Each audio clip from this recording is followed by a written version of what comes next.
नमस्कार दोस्तों। कहते हैं हर बार जुर्म होने से पहले उसकी आहट सुनाई दे जाती है।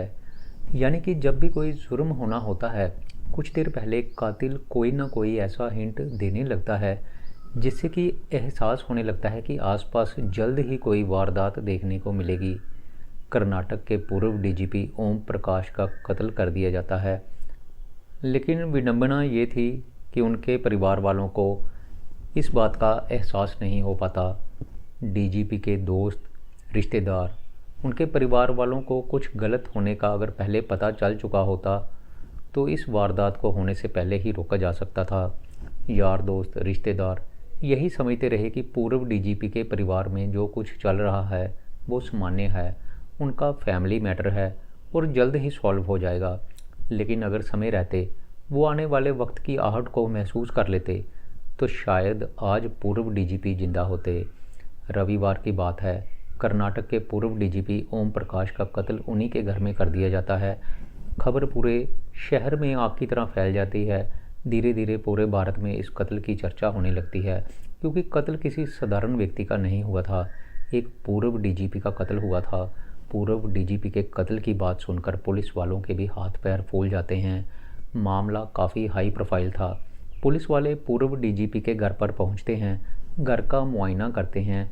कत्ल की ये खबर जैसे ही लोगों तक पहुंचती है, सबसे पहले तो लोगों के मन में यही ख्याल आता है कि एक इतने ऊंचे ओहदे से रिटायर हुआ व्यक्ति भी जब समाज में सुरक्षित नहीं है तो हमारी सुरक्षा की कौन गारंटी लेगा।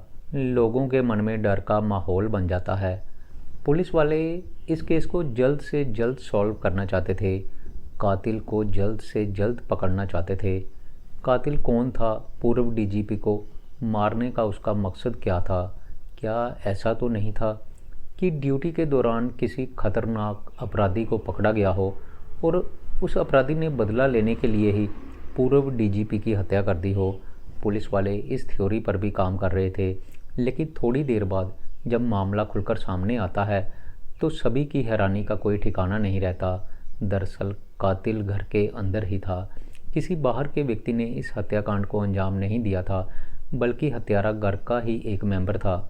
पुलिस की जांच में पता चलता है कि पूर्व डीजीपी ओम प्रकाश का कत्ल उनकी बीवी ने किया था और ये वारदात अचानक किसी झगड़े की वजह से नहीं हुई थी, बल्कि इसकी स्क्रिप्ट काफ़ी देर पहले से लिखी जा चुकी थी। पूर्व डीजीपी की पत्नी पल्लवी अपने पति को काफ़ी देर से मारने की प्लानिंग बना रही थी। पल्लवी को लगता था कि उसका पति उसकी और उसकी बेटी की जासूसी करवाता है, उनके खाने में जहर मिलाता है। उनको ये भी लगता था कि उनका पति उनकी बेटी को भी जान से मारना चाहता है, और ऐसा वो अक्सर अपने रिश्तेदारों को बोलती थी। लेकिन रिश्तेदार इन बातों को कोई ज़्यादा सीरियसली नहीं लेते थे और उनका फैमिली मैटर बताकर वो लोग अपना पल्ला झाड़ लेते थे, उनकी बातों को अनसुना कर देते थे। ओम प्रकाश पूर्व डीजीपी के कत्ल के पीछे छुपी हुई कई ऐसी कहानियां सामने आती हैं जो कि किसी को भी हैरत में डाल सकती हैं। इस कहानी में नफ़रत, धोखा, पैसे का लालच, साजिश, धमकी देना सब कुछ होता है। पूर्व डीजीपी की पत्नी पल्लवी और उनकी बेटी कीर्ति को पुलिस के द्वारा कत्ल के इल्ज़ाम में गिरफ्तार कर लिया जाता है। लेकिन सबसे बड़ी ताज्जुब की बात तो ये थी कि इस कत्ल की प्लानिंग काफ़ी देर पहले से की जा चुकी थी। पल्लवी चीख चीख कर अपने रिश्तेदारों को कह रही थी कि मैं अपने पति का कत्ल कर दूंगी, लेकिन किसी ने भी उसकी बात को सीरियसली नहीं लिया। पति पत्नी के झगड़े दिन ब दिन बढ़ते जा रहे थे। कोई दिन ऐसा नहीं गुजरता था जिस दिन पल्लवी और उसके पति के बीच झगड़ा नहीं होता था। रिश्तेदार इनका फैमिली मैटर समझते थे।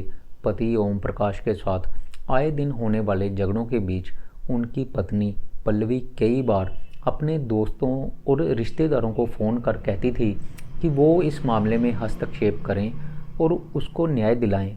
लेकिन ज़्यादातर लोग, रिश्तेदार, ये उनका फैमिली मैटर मानकर पति पत्नी की इस लड़ाई से अपने आप को दूर कर लेते थे। पल्लवी ने एक व्हाट्सएप ग्रुप बनाया हुआ था, उसमें ज़्यादातर आईपीएस ऑफिसर्स की पत्नियों के नंबर थे।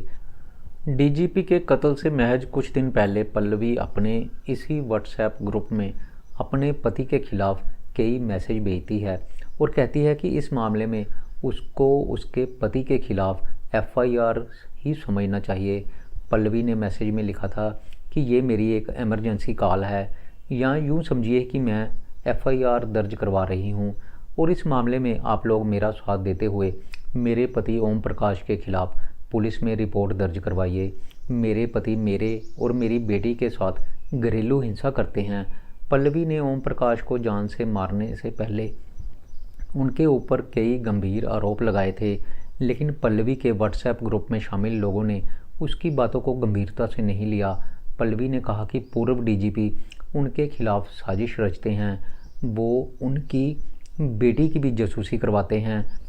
वो लोग जिससे भी मिलने की कोशिश करते हैं या फिर बातें करते हैं, वो लोग आकर ओम प्रकाश को सारी जानकारी दे देते हैं।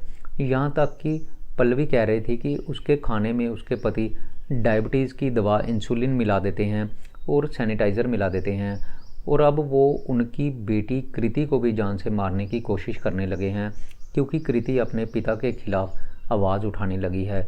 कृति अब बड़ी हो गई है, वो मेरे साथ होने वाले जुल्म को बर्दाश्त नहीं कर सकती, इसलिए वो अपने पिता का विरोध करती है और इसी कारण उसके पिता उसकी भी जान लेना चाहते हैं। मेरे पति मेरी बेटी को खाने में ड्रग देने लगे हैं और वो उसके दिमाग को पूरी तरह से ख़राब करना चाहते हैं, क्योंकि वो अब उसके खिलाफ़ आवाज़ उठाने लगी है। मैं और मेरी बेटी रोज़ तिल तिल कर मर रहे हैं। हम बहुत ही ख़तरनाक माहौल में ज़िंदगी जी रहे हैं। हमें तुरंत सुरक्षा और मदद की ज़रूरत है। मेरी बेटी का फ़ोन, लैपटॉप और सारे इलेक्ट्रॉनिक डिवाइसेस जो भी वो यूज़ करती है, उसको मेरे पति ने हैक कर लिया है और वो इन सब के माध्यम से मेरी बेटी पर पूरी तरह से नज़र रख रहा है। मेरे सारे इलेक्ट्रॉनिक डिवाइसेस मेरे पति ने ख़राब कर दिए हैं। मेरे पास अपने पति के खिलाफ़ बहुत सारे सबूत हैं। पल्लवी ने अपने पति पर और भी कई गंभीर आरोप लगाए और कहा कि मेरे पति अपनी सारी काली करतूतों पर पर्दा डालने के लिए ही मुझे और मेरी बेटी को मानसिक रूप से डिस्टर्ब कर रहे हैं, और मेरे पति का ऐसा करने का मकसद और कुछ नहीं, सिर्फ प्रॉपर्टी और पैसे का लालच है। वो मेरे बेटे और मेरे बेटे की पत्नी का साथ देते हैं और वो सभी लोग भी लालच में डूबे हुए हैं, भ्रष्ट हैं। मेरे पति अपनी पावर का गलत इस्तेमाल कर रहे हैं। अब ऐसी बातें पल्लवी अपने पति के बारे में कह रही थी जिन बातों का कोई भी सर पैर नहीं था। पल्लवी के जानने वाले रिश्तेदारों को, दोस्तों को भी ऐसा ही लगता था कि पल्लवी अपना मानसिक संतुलन खो चुकी है। दूसरा, पति पत्नी के बीच प्रॉपर्टी को लेकर भी विवाद चल रहा था। पूर्व डीजीपी ने एक मकान अपनी बहन को दे दिया था।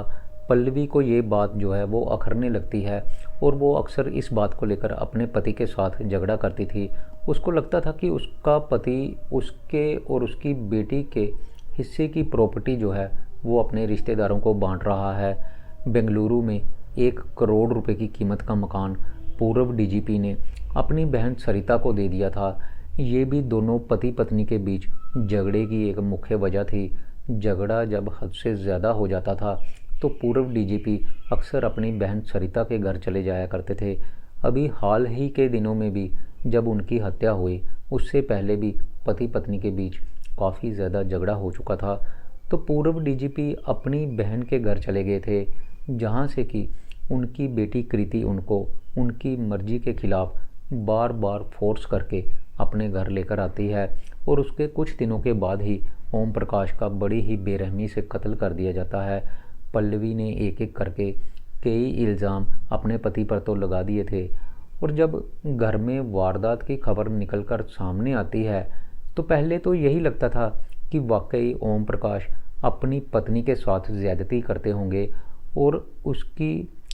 और उनकी जो पत्नी है वो इस स्थिति को ना सहते हुए पत्नी ने इस हत्याकांड को अंजाम दे दिया होगा।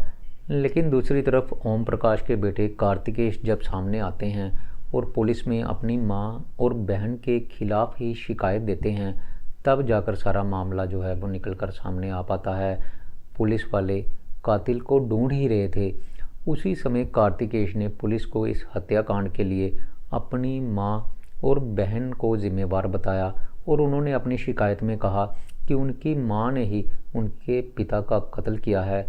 कार्तिक जो है वो पुलिस को बताते हैं कि उनकी मां पल्लवी और बहन कृति उनके पिता ओम प्रकाश को काफ़ी समय से जान से मारने की धमकियां दे रहे थे और इन्हीं धमकियों के कारण उनके पिता पिछले कुछ दिनों से अपनी बहन के घर पर ही रह रहे थे, लेकिन कृति उनको ज़बरदस्ती वापस लेकर आती है। कार्तिकेश ने बताया कि उनकी माँ और बहन अक्सर उनके पिता के साथ झगड़ा किया करते थे। दरअसल कार्तिकेश जो है वो अपने माता पिता से अलग रहता था, घर में हमेशा लड़ाई झगड़े का माहौल रहता था, इसलिए कार्तिक अपनी पत्नी के साथ अपने पिता के घर से अलग घर में रहता था और वो पास ही एक छोटे से घर में रहता था। कार्तिकेश को जब अपने पिता की मौत की खबर मिलती है तो वो अपने पिता के घर में जब जाता है तो वहाँ पर देखता है कि चारों तरफ फर्श पर खून पड़ा हुआ था। उसका पिता ज़मीन पर लेटा हुआ था, उसके शरीर पर चाकुओं से अनगिनत वार किए गए थे। उसके सर, पाँव और शरीर के बाकी हिस्सों पर भी चाकू मारे जाने के निशान थे। एक शराब की टूटी हुई बोतल पड़ी हुई थी, इसी बोतल से ओम प्रकाश पर वार किया गया था। कार्तिकेश ने पुलिस को ये भी बताया कि उनकी मां पल्लवी सिजोफ्रेनिया नाम की मानसिक बीमारी से ग्रसित थी। ये एक ऐसी बीमारी होती है जिसमें इंसान को भ्रम हो जाता है और उसको ऐसी चीज़ों का आभास होता है जो कि दुनिया में वजूद में होती ही नहीं, यानी कि उसको ऐसा लगता है कि कोई उसके खिलाफ साजिश कर रहा है, कोई उसको जान से मारने की कोशिश कर रहा है और वो हर समय अपने आप को असुरक्षित महसूस करता है। उनकी बेटी कीर्ति भी डिप्रेशन का शिकार हो चुकी थी। कीर्ति भी काफ़ी देर से मानसिक बीमारी का शिकार थी। यहाँ तक कि पुलिस वाले जब मौकाए वारदात पर पहुँचते हैं तो डीजीपी की पत्नी अपने पति की लाश के पास ही बैठी हुई थी, लेकिन बेटी तीसरी मंजिल पर अपने कमरे में थी और जब पुलिस वाले उसको बाहर बुलाते हैं तो वो बाहर आने को तैयार ही नहीं होती और वो अपने कमरे को अंदर से लॉक करके बैठ जाती है। पुलिस वाले बार बार दरवाज़ा खटखटाते हैं लेकिन कीर्ति बाहर नहीं आती। अब पुलिस को उसकी उंगलियों के निशान लेने थे, उसकी स्टेटमेंट लेनी थी, लेकिन वो बाहर आने को तैयार नहीं थी। लिहाजा पुलिस वालों ने कृति से पूछताछ करने के लिए उसके कमरे का दरवाज़ा तोड़ा और बड़ी मुश्किल से उसको कमरे से बाहर निकाला। इस पूरी कहानी में इतना तो साफ है कि पूर्व डीजीपी ओम प्रकाश का परिवार दो हिस्सों में बढ़ चुका था। एक तरफ खुद ओम प्रकाश, उनका बेटा, उनकी बहू और उनकी बहन थी, जबकि दूसरी तरफ उनकी बेटी और उनकी पत्नी थी।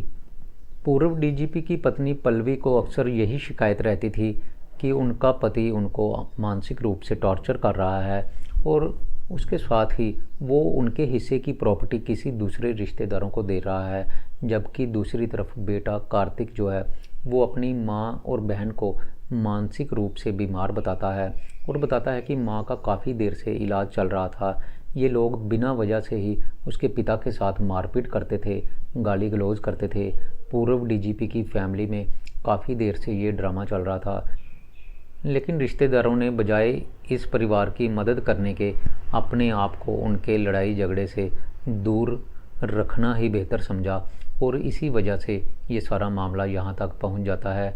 अगर रिश्तेदार, परिवार वाले उनके इन लड़ाई झगड़ों को सीरियसली लेते और मदद को आगे आते तो हो सकता है कि इस हत्याकांड को अंजाम देने से पहले ही रोका जा सकता।